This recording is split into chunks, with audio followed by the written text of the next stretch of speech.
मेरे दादाजी राम सिंह हिसार में टीचर थे, वार्डन थे हॉस्टल के।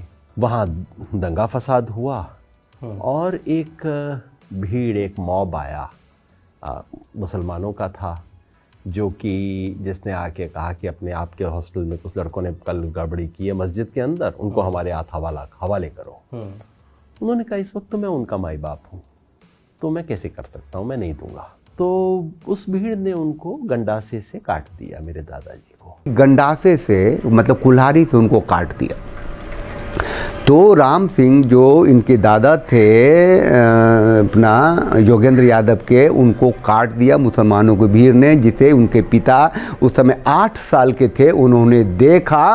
मेरे पिताजी तब 8 साल के थे, उन्होंने देखा वो सब, तो बहुत गहरा असर पड़ा होगा उनके जीवन पे उसका। बजाय कि वो मतलब आरएसएस के बन जाते और ये मतलब हिंदू एक हो जाओ और मुसलमानों से बदला लो इत्यादि, वो सब उन्होंने नहीं किया।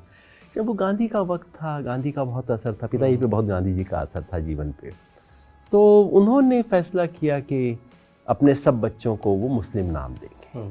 और जब योगेंद्र यादव जी पैदा हुए तो उनके पिता ने उनका नाम सलीम रखा, या अपने बच्चों का नाम मुसलमान के नाम पे रखा। इनका कहना है, योगेंद्र यादव का कहना है कि उनके पिता गुस्से में थे, दुख में थे, उनको अपने अंदर से निकालना चाहते थे, और इसीलिए कहा कि जिस समुदाय ने हमारे पिता को मारा, काटा, हम उसके प्रति नफरत नहीं पालेंगे, और इसीलिए बच्चे का नाम रख दिया सलीम। एक तरह से शायद उनके मन में रहा होगा कि मैं इस दुख को, इस गुस्से को अपने अंदर से निकालना चाहते थे, शायद ऐसा रहा होगा। बोलते बहुत कम थे उन चीज़ों के बारे में। फिर जब मैं हुआ तो मेरा नाम सलीम रखा गया, ये कोई निकनेम नहीं था, मेरा नाम था। तो योगेंद्र यादव का नाम सलीम इसीलिए पड़ा कि उनके पिता चाहते थे कि उनके अंदर नफरत नहीं रहे, मतलब कि इन धूर्तों ने शत्रुबोध खत्म करके पूरे हिंदू समाज को कटने के लिए रास्ता तैयार करते हुए चले गए। एक बार गांधी ने कहा था ना कि अब्दुल कुभाई कहा था, उसने हत्या करी थी श्रद्धानंद की, स्वामी श्रद्धानंद की, क्योंकि वो आर्य समाजी थे, लोगों के घर वापसी करा रहे थे। उन्होंने राज्यपाल महाशय की हत्या करवा दी थी, क्योंकि वहाँ से रंगीला रसूल किताब छपा था, उन्होंने कहा था मुसलमानों को बदला लेना चाहिए। और फिर उससे होते होते, ये रक्त बीज की तरह होते होते, गांधी से होते होते, नेहरू से होते होते, इंदिरा जी से होते, छोटे छोटे इतने फैल गए हैं कि अब योगेंद्र यादव को देख लीजिए। अब ये इस ये अगर ये बड़ा नेता होता तो ये कितना नुकसान करता, आप समझिए। कहता है कि इनके पिता ने उस नफरत की वजह से आरएसएस को नहीं ज्वाइन किया, मुसलमानों को खत्म करने की बात नहीं की, हिंदुओं एक हो जाए ऐसी बात नहीं की, उन्होंने अपने बच्चों को ही मुसलमान बना दिया। बजाय कि वो मतलब आरएसएस के बन जाते और ये मतलब हिंदू एक हो जाओ और मुसलमानों से बदला लो इत्यादि, वो सब उन्होंने नहीं किया।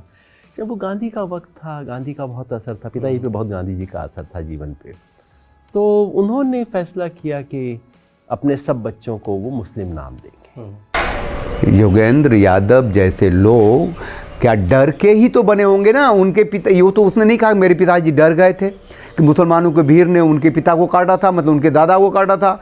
डर गए थे कि हमारा बच्चा हिंदू रहेगा तो कोई मुसलमानों की भीड़ आके से काट जाएगा। हमें एकत्रित होना चाहिए, हमें संगठित होना चाहिए, हमें ताकतवर होना चाहिए, हमें एक होना चाहिए, सत्ता हमारी होनी चाहिए। ये सब नहीं कह के उसने ये कहा कि हमारे पिता के अंदर कहीं नफरत न पनप जाए, इसीलिए उन्होंने अपने बच्चों को मुसलमान बना दिया। अरे इसी तरीके तो सारे मुसलमान बने हुए हैं, धर्मांतरण हुआ पड़ा है।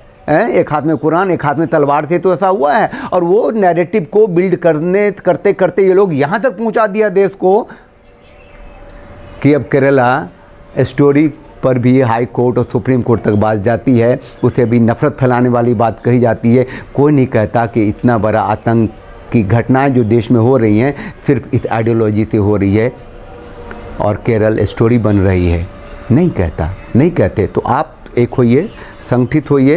ये बहुत ही इम्पोर्टेंट बात मैंने अभी बताई है, हमें अभी मिला है। ये योगेंद्र यादव भी सलीम है, ये कोई दोगलापंथी नहीं है, ये सच्चाई है। इस सच्चाई को मानिए। डर के जिन्होंने धर्मांतरण किया हुआ इस देश को बहुत बहुत रसातल में ले जाने चाहते हैं, इस्लामीकरण के मुहाने पे ले आए हैं। उसमें यहाँ की आज की राज की सत्ता जो है, देश की सत्ता जो है, वो उसका साथ दे रही है।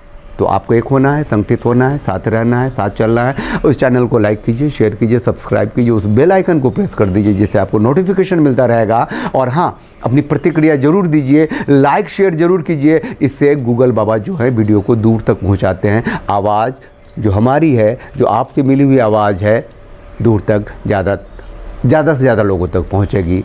तो जय सिया राम, हरिओम।